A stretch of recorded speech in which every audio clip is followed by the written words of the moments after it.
네, 피플인사이드 오늘은 퍼포먼스 아티스트 김광철 작가와 함께하겠습니다. 안녕하십니까? 네, 어서 안녕하십니까. 오세요. 네, 퍼포먼스 아트에 대한 관심이 최근 커지고 있는데요. 작가님께서 국내에서는 처음으로 퍼포먼스 아트 아카데미를 운영하셨는데 이 어떤 아카데미인지 구체적으로 설명해 주시죠. 네, 일단 퍼포먼스 아트란 장르는 현대 미술에서 붓이나 아니면 흙이나 또 철이나 이런 어떤 매체를 활용하는 어떤 예술적 형태인데 특이하게 이제 인간의 신체를 기반으로 해서 하는 예술입니다. 네. 이 예술의 가장 큰 또 다른 특징 중에 하나는 이 작업을 진행하는 사람들의 주체적 표현들이 우선시되는 이런 예술인데요. 1993년도에 제가 이제 처음으로 이제 퍼포먼스를 이제 시작했습니다. 네. 그리고 나서 14년 정도 됐었던 2006년도에 제 나름의 어떤 퍼포먼스 아트라는 장르에 대해서 눈을 뜨게 된 계기가 생겼거든요. 그 뒤로부터 이제 제 표현도 이제 눈에 보였지만 타인들의, 그러니까 예를 들어서 다른 사람들의 표현이랄지 아니면은 또 다른 예술가들의 표현도 이제 눈에 들어오더라고요. 네. 그러다가 이제 2008년도부터 어떻게 보면은 비공식적으로 퍼포먼스에 관심을 갖고 있는 부분들에 어떤 분들이 관심 가졌을 때 조금씩 이제 가이드를 하기 시작했습니다. 가이드를 하는 과정에서 제가 놀란 것은 그분들 안에 놀라운 천재성들, 표현의 천재성들이 이제 드러나기 시작을 하더라고요. 네. 그때 굉장히 큰 만족을 느꼈고, 제가 이제 할 수 있는 것은 이 프로그램을 좀 상시적으로 이렇게 만들어서 사람들이 자기 내면에 있는 표현들을 보다 좀 직접적인, 뭐 사람들하고 싸우거나 거친 언행이랄지 이런 부분이 아니고요. 네. 좀 더 예술적으로, 지적으로 이렇게 자기 내면에 있는 세계를 표현할 수 있는 계기점을 좀 만들자 해서 퍼포먼스 아트 아카데미를 만들게 됐습니다. 네. 그렇다면 이 본격적으로 언제부터 이 퍼포먼스 아트 아카데미가 운영이 되고 있는 건가요?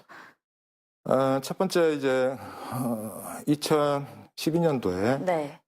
광주에서 총 6주에 걸쳐서 퍼포먼스 아트 아카데미라는 프로그램을 정식적으로 이렇게 오픈을 했습니다. 그런데 이제 처음에 이제 사람들이 퍼포먼스 아트 아카데미라는 프로그램에 대해서 상당히 낯설게 생각하는 네. 거예요.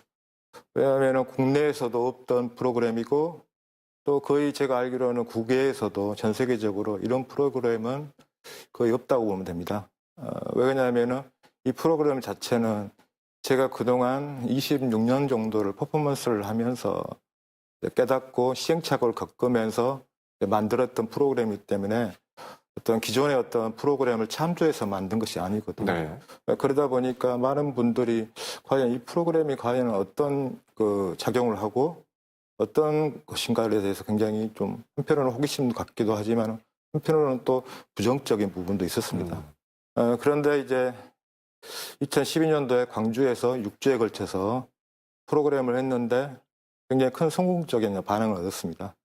어떤 분에 의하면은 이런 전혀 이렇게 이 퍼포먼스에 대해 알지도 못하는 사람들이 이런 작품을 하리라고는 자기는 전혀 생각하지 못했다. 네. 왜 그러냐면은 퍼포먼스 아트 아카데미의 가장 중요한 점은 직접 체험입니다.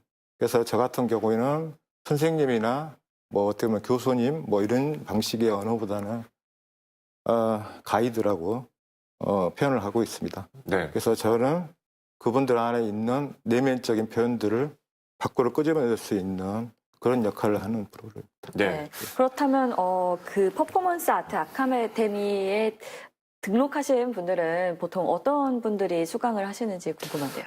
일반 분도 계시고요. 네. 또 퍼포먼스 아트에 관심이 있었던 예술가들, 네. 또 공연을 하시는 분들도 이렇게 조인을 하시기도 하고, 또 학생들 중에서도 굉장히 관심 있는 분들, 이 부분들이 조인을 좀 하기도 하고. 네.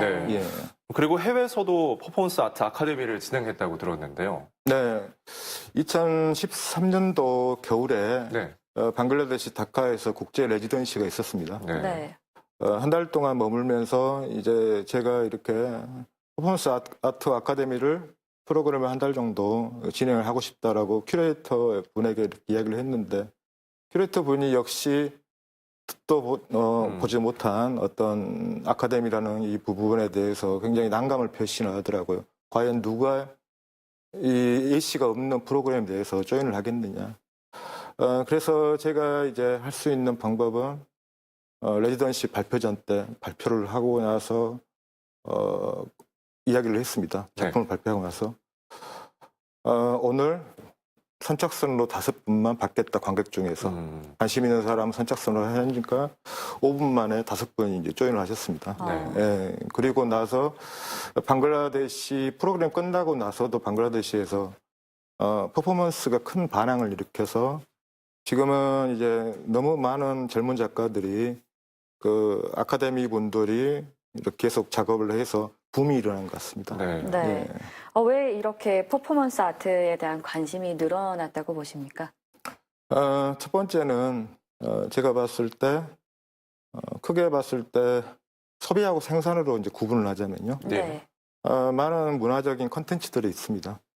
영화도 있고 음악도 있고 그리고 많은 분들이 이렇게 이 사회 내에서 자기 생활을 하시면서도 또 한편으로 여가 생활로서 문화적인 어떤 그런 요구를 가지고 있죠. 그런 면에서 봤을 때 많은 분들이 이제 소비적 계층에 이렇게 많이 있습니다. 그래서 다른 사람들의 컨텐츠를 자기가 감상하고 극장 가서 영화 보고 하지만은 지금에 와서는 사람들이 이제 자기가 스스로 생산 주체가 되고 싶어. 그것은 뭐냐면 공장이라는 어떤 그 산업 제품을 만드는 게 아니고요. 예술적인 생산 주체가 되고 싶어하는. 이제 두 번째는 또 하나는 이제 보통 공연이나 어떤 예술 분야 같은 경우에는 기술적인 부분으로 접근하는 편이죠. 근데 그렇지만 퍼포먼스 아트는 모든 것이 자기 자신의 이야기에서 시작하는 점이 지금에 와서 많은 사람들이 관심을 갖게 된 계기 같습니다. 네. 사실 작가님 원래 전공은 회화라고 알려졌는데요. 퍼포먼스에 뛰어든 계기는 무엇인가요? 퍼포먼스는 굉장히 강력한 힐링 효과가 있습니다. 네. 회화를 하고 있고 지금도 하고 있지만은요. 퍼포먼스가 갖는 매력은 매체 이전에 인간의 육체가 사람들하고 접촉할 수 있다는 점. 그 점이 뭐랄까요 소통에 관해서 사람들이 원하는 소통에 대해서 보다 더 긴밀한 어떤 소통 도구 역할을 할 수 있기 때문인 거 아닌가 생각합니다. 네. 올해 소설가 이 박경화 씨와 공동 작업을 했는데요. 협업을 하게 된 배경이 궁금합니다. 2012년도에 광주에서 할 때 그 아카데미를 할 때 박경화 님이 조인하셨습니다. 소설가이시면서 퍼포먼스에 관심을 가져서 하셨는데 놀라운 재능이 있었습니다. 그래서 현재 지금 유럽과 북미, 아시아에서 박경화 님이 예술적으로 놀라운 성과를 지금 계속 거두고 있는데요. 논리연금술이라는 작품으로 제가 제안을 했습니다. 총 9개의 작품 만들고 싶다. 그래서 이제 함께 논리연금술을 총 6작품을 이렇게 이미 작년과 올해 만들었고 내년에 남은 3작품을 만들어서 대중들에게 또 관객들에게 보여줄 예상입니다. 내년에도 이제 활동이 기대되는데요. 국내외 활동 일정은 어떻게 되십니까? 일단 그 광주에서 무빙 뮤지엄 프로젝트라는 글로벌 프로젝트가 지금 계획하고 있습니다.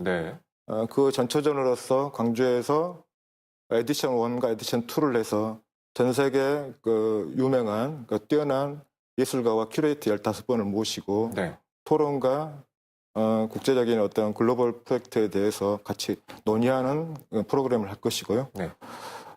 또 이제 국외 활동 같은 경우에는 지금 현재 미국 뉴욕에서 정치의 눈물 인터내셔널이라는 작품을 올 하반기에 발표하기로 했고 중국 광저우에서 한 달 정도 머물면서 퍼포먼스와 미디어 페인팅이 같이 결합된 작품전을 같이 전국에서 발표하기로 했습니다.